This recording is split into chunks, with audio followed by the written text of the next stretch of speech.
चांद बहुत खूबसूरत थे और इस धरती की शुरुआत से लेकर अभी तक हमारे धरती के साथ बना हुआ है। और आज मैं आपको चांद से जुड़ी वो जानकारी बताने वाला हूँ जो पूरी दुनिया से छुपाई जाती है। ईयर 1969 से लेकर 1972 तक नासा ने 6 अपोलो मिशन किए, जिसमें नासा ने 12 लोगों को बैक टू बैक चांद पे भेजा था। लेकिन 1972 के बाद ऐसा क्या हुआ कि नासा और पूरी दुनिया की स्पेस एजेंसी को चांद पर से इंटरेस्ट ही खत्म हो गया।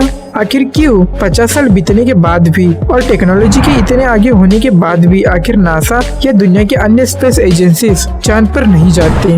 आखिर एस्ट्रोनॉट्स किस चीज से डर रहे हैं? क्या वाकई में वहाँ पर कोई एलियन सभ्यता मौजूद थी? और क्या नासा के एक एस्ट्रोनॉट की वो वॉइस रिकॉर्डिंग सच थी जिसमें उसने एलियंस और स्पेसशिप के बारे में बताया था? और आखिर क्या है इस डेड बॉडी का रहस्य जो नासा को चांद पे मिला था? और जानेंगे कि चाइनीज रोवर द्वारा चांद पर ढूंढे गए एक घर के बारे में। जानेंगे कि पूरी दुनिया जो चांद के पीछे पड़ी रहती थी और आज चांद पर जाने के लिए कोई तैयार ही नहीं। तो इस वीडियो को पूरा देखना, क्योंकि आपको इस वीडियो में काफी मजा आने वाला है और नॉलेज भी मिलने वाली है। तो शुरू करते हैं आज का धमाकेदार वीडियो।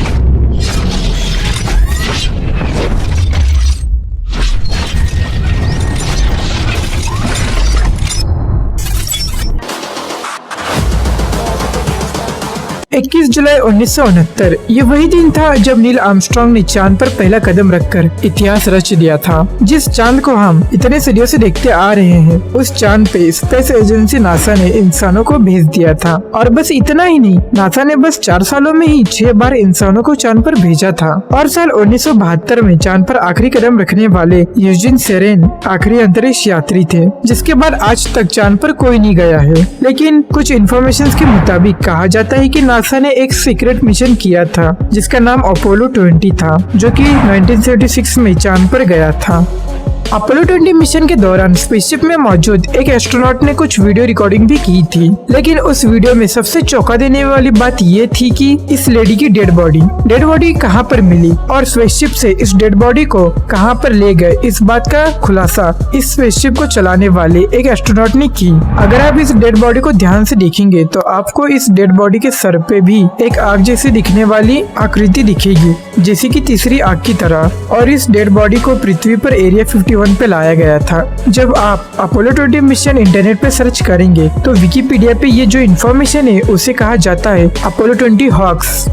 अकॉर्डिंग टू नासा ये सब चीज फेक है और उन्हें चांद पर ऐसी कोई भी डेड बॉडी नहीं मिली थी। अपोलो 20 के ही एक एस्ट्रोनॉट जिनका नाम था विलियम, जिन्होंने 2007 के एक इंटरव्यू के दौरान बताया था कि इस डेड बॉडी को एक नाम भी दिया गया था और नाम था मोनालिसा 1। इन्होंने इस पूरी की पूरी घटना को अच्छे से टीवी पे एक्सप्लेन किया था। उनका ये इंटरव्यू टीवी पे ब्रॉडकास्ट हुआ था एज ए डॉक्यूमेंट्री जिसका नाम था aliens on moon the truth exposed. उनके अनुसार चांद की सतह पर, जहाँ डार्क साइड ऑफ मून कहा जाता है, वहाँ पर उन्हें एक पुराना स्पेसशिप मिला था जो कि काफी समय से खराब पड़ा था। और जब वे अंदर गए तो उन्हें 2 डेड बॉडीज मिली, एक मेल और एक फीमेल की, जिसमें से उन्होंने फीमेल बॉडी को अपने स्पेसशिप में ले आए और फिर धरती पर आकर उस बॉडी को एरिया 51 में भेज दिया गया। अब इस बात में और इस वीडियो फुटेज में कितनी सच्चाई है ये तो कोई नहीं जानता, पर इस वीडियो को एनालिसिस करने के बाद ये पता चला कि इस वीडियो में कोई भी एडिटिंग नहीं की गई है और ये वीडियो पूरी तरह से ओरिजिनल है। सन 2003 में चाइना की तरफ से यांग ली पहले इंसान थे अंतरिक्ष में जाने वाले।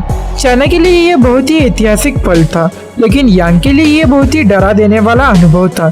यांग को अपने कैप्सूल से चांद की कुछ हाई रेजोल्यूशन तस्वीरें खींचने के लिए भेजा था। सन 2016 के एक इंटरव्यू में यांग ने दुनिया को बताया कि जब वो अर्थ के ऑर्बिट में अपने कैप्सूल में थे तब उनके कैप्सूल के बाहर से किसी ने नॉक किया। ये महसूस होते ही वो बहुत ज्यादा डर गए। उन्होंने अपने कैप्सूल से बाहर देखने की भी कोशिश की, लेकिन कुछ दिखाई नहीं दिया। जब वो अपना मिशन पूरा करके जब धरती पर आए तब उन्होंने अपने अधिकारियों को इस घटना के बारे में बताया, पर ना सिर्फ बताया बल्कि उन्होंने एक लैब में पूरा सीन रिक्रिएट करके दिखाया। लेकिन उनके अधिकारियों ने उनके बात पर विश्वास नहीं किया। और फिर ईयर 2016 में जिन जिन लोगों ने यांग की ये इंटरव्यू को देखा तब से एक्सपर्ट्स उनकी बातों पर विश्वास करने लगे। कुछ मानते हैं कि अंतरिक्ष में घूमने वाले पत्थर उनके कैप्सूल से टकराए होंगे, लेकिन ऐसा होने के चांसेस ना के बराबर है, क्योंकि अर्थ ऑर्बिट में चीजें बहुत दूर दूर होते हैं। वही कुछ वैज्ञानिक ये मानते हैं कि जब कोई कैप्सूल धरती के ऑर्बिट में घूमता है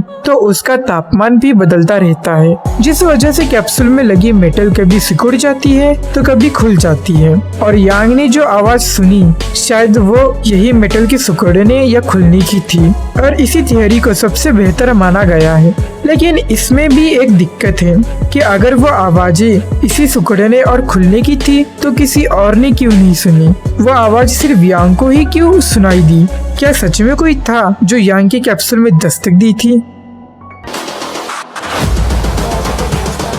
एक बात तो माननी पड़ेगी, पृथ्वी पर कोरोना के लिए और अंतरिक्ष में अपने अजीबोगरीब शोधों के लिए चाइना काफी मशहूर है। 3 जनवरी 2019 में चाइना ने एक रोवर लॉन्च किया था जिसे चांद पर भेजा गया था, और उस रोवर का नाम Yutu-2 है।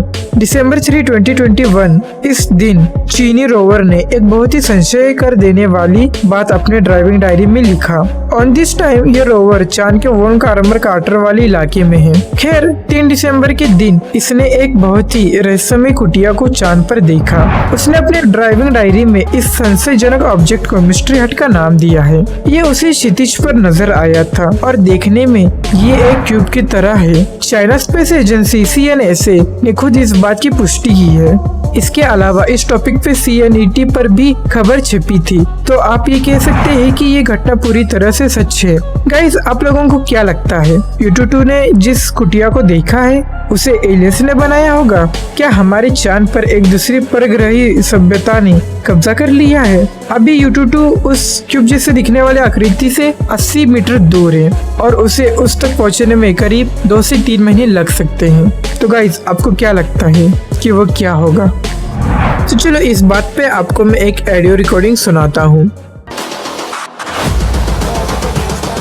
इस वॉइस रिकॉर्डिंग को 16 जुलाई 1969 को रिकॉर्ड किया गया था। इस मिशन पर नील आर्मस्ट्रांग के साथ 2 और एस्ट्रोनॉट गए थे और इस मिशन का नाम था अपोलो 11। यहाँ पर एस्ट्रोनॉट्स को चांद पर जो भी चीज दिखाई दे रही थी वो सब वो लोग नासा वालों को बता रहे थे, और इसका लाइव ब्रॉडकास्ट भी टीवी पर चल रहा था। लेकिन बीच में ही नासा वालों ने इस ब्रॉडकास्ट को रोक दिया था। ऐसा माना जाता है कि एस्ट्रोनॉट्स ने नासा वालों को कुछ ऐसी बातें बताई थी जिनका सीधा संबंध UFO और स्पेसशिप से था।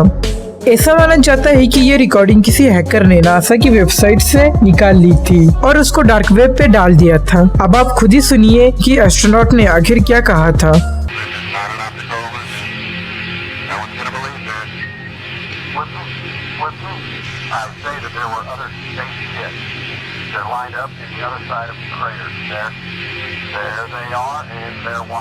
तो इस वॉइस रिकॉर्डिंग के मुताबिक इनको यहाँ बहुत से स्पेसशिप्स दिखे थे और इनका कहना है कि यहाँ पर पहले से ही एलियंस मौजूद हैं।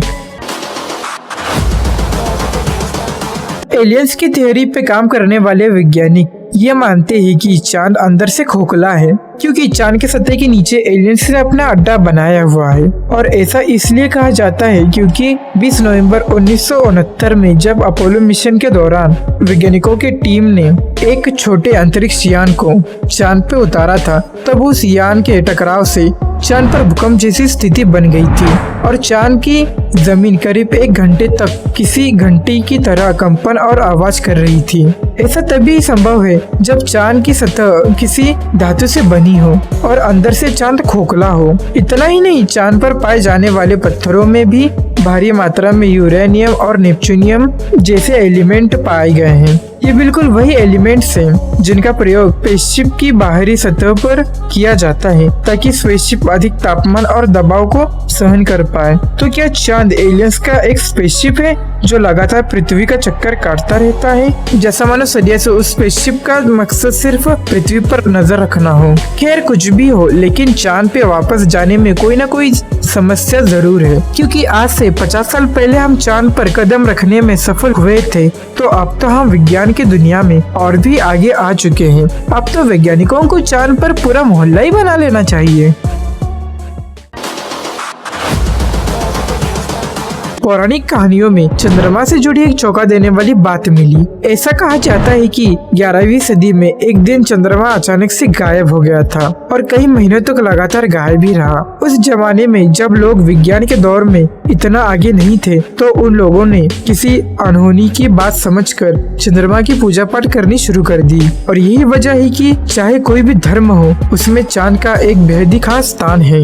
लेकिन अब चांद के इस तरह से गायब होने की बात पर शोध किया गया और वैज्ञानिकों ने ये दावा किया कि 11वीं सदी में आइसलैंड में एक ज्वालामुखी का विस्फोट हुआ, जिससे निकले भयंकर राख हमारे वायुमंडल में चारों तरफ फैल गई और यही वजह है कि चंद्रमा कुछ महीनों के लिए दिखना बंद हो गया। लेकिन अगर सच में हमारे वायुमंडल में ज्वालामुखी से निकली राख फैली थी, तो सिर्फ चांद ही क्यों गायब हुआ? इस वजह से तो सूर्य को भी दिखना बंद हो जाना चाहिए था। कहीं सच में चांद किसी एलियंस का कोई स्पेसशिप तो नहीं, जो किसी तकनीकी खामी से कुछ समय के लिए गायब हुआ था और ठीक होने के बाद वापस अपनी जगह पे आ गया हो? चांद पर जब नासा ने पहली बार इंसानों को भेजा था, तब उसका प्रसारण टीवी पे लाखों लोगों ने देखा था। इसके बावजूद कुछ वैज्ञानिक और लोगों का मानना है कि ये महज एक झूठी कहानी थी। अपोलो मिशन कभी हुआ ही नहीं। अमेरिका सिर्फ अपने आप को बड़ा दिखाने के लिए और विज्ञान की दुनिया में सबसे आगे दिखने के लिए ये झूठी कहानी रच रहा था। क्योंकि नील आर्मस्ट्रांग ने जब चांद के सतह पर अमेरिका का झंडा लहराया, तो चांद पर बिना किसी वायुमंडल के वो झंडा इतना लहराते हुए कैसे दिख रहा था। आप लोग तस्वीर में साफ देख सकते हैं कि अमेरिका का झंडा ऐसे लहरा रहा है जैसे वहाँ बहुत तेज हवा चल रही हो, लेकिन चांद पर तो वायुमंडल ही नहीं है। फिर ऐसा कैसे संभव हुआ? कुछ वैज्ञानिकों का ये भी कहना है कि चांद पे लैंडिंग के बाद ली गई तस्वीरों में चांद के सतह से दिख रहे आसमान में एक भी तारा क्यों नहीं दिख रहा है। कुछ लोग मानते हैं कि एक नकली सेट बनाकर ये सब फोटोज को ली गई थी। इन सभी तर्कों को देखकर चांद पर इंसानों के पहुंचने की कहानी को झूठा बताने की कोशिश करते हैं। उससे भी चौंका देने वाली बात तब सामने आई जब पिछले साल नेशनल स्पेस काउंसिल की एक बैठक में नासा के एक प्रवक्ता ने कहा कि इंसानों को फिर से चांद पर भेजा जाएगा, लेकिन इसकी तैयारी करने में अभी समय लगेगा और शायद हम 2028 तक चांद पर फिर से पहुंच जाएंगे। उनका ये बयान बहुत से सवाल खड़ा करता है। जब हम इतनी बार चांद पर जा चुके हैं, तो अब हमें तैयारी के लिए इतना समय क्यों चाहिए? विज्ञान की दुनिया में हम आगे बढ़ रहे हैं या और पीछे जा रहे हैं? वैज्ञानिकों का कहना है कि चांद पर किसी भी इंसान को भेजने में खर्चा बहुत होता है। साल 2004 में अमेरिका के तत्कालीन राष्ट्रपति डब्ल्यू जॉर्ज बुश ने फिर से इंसानों को चांद पर भेजने की बात की थी और इसमें 104,000 मिलियन अमेरिकी डॉलर का खर्चा बताया गया था। जाहिर सी बात है कि इतना खर्च करने से पहले कोई भी सोचेगा, पर कुछ भी हो, 1969 में जब हम इंसानों के पास ना तो इतनी अच्छी टेक्नोलॉजी थी, ना हमारे पास ऐसे सुपर कंप्यूटर्स थे और ना ही हमारे पास इतना बजट होता था, लेकिन फिर भी उस समय नासा ने 4 साल के अंदर ही कुल 6 बार लगातार चांद पर इंसानों को भेज दिया था। अब तो विज्ञान की दुनिया में हम इतना आगे आ चुके हैं, अब हम चांद से भी दूर के मंगल और बृहस्पति ग्रह पर पहुँचने की कोशिश कर रहे हैं। अब तो चांद पर पहुंचना हमारे लिए तो और भी आसान होना चाहिए, लेकिन फिर भी नासा या फिर दूसरी कोई स्पेस एजेंसी ने पिछले 50 सालों में चांद पर दोबारा जाने की कोशिश क्यों नहीं की? और इतनी बार चांद पर जा चुके नासा को अब और भी समय क्यों चाहिए? ये सब वो सवाल है जिसका जवाब नासा कभी भी खुलकर नहीं देता और यही बात चांद को और भी रहस्यमय बनाता है। दोस्तों, आखिर क्या वजह हो सकती है? चांद पर जाने में भारी भरकम खर्च, या कोई दूसरे ग्रह के जीवों का सामना, या फिर मून पर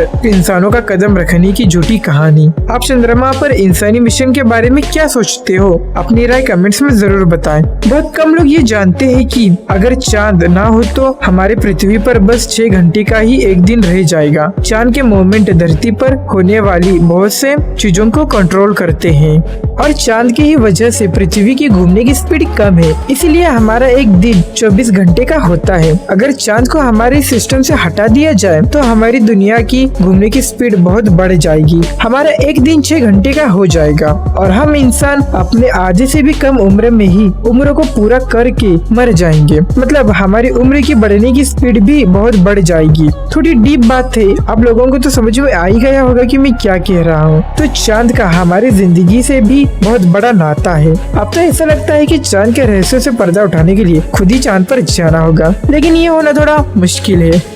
तो आज के लिए बस इतना ही। स्पेस और यूनिवर्स से जुड़ी आगे भी नए नए मिस्टीरियस वीडियोस आते रहेंगे, तो इस वीडियो को लाइक करके वीडियो को शेयर कर देना। और आगे भी इतनी ही रहस्यमय वीडियोस देखने के लिए चैनल को सब्सक्राइब करके बेल आइकन को प्रेस करके ऑल पर सेट जरूर कर देना। तो आप लोगों से मैं मिलूंगा फिर एक न्यू अमेजिंग वीडियो में। तब तक आप मेरे चैनल के दूसरे वीडियोस को एंजॉय कीजिए। तब तक के लिए धन्यवाद।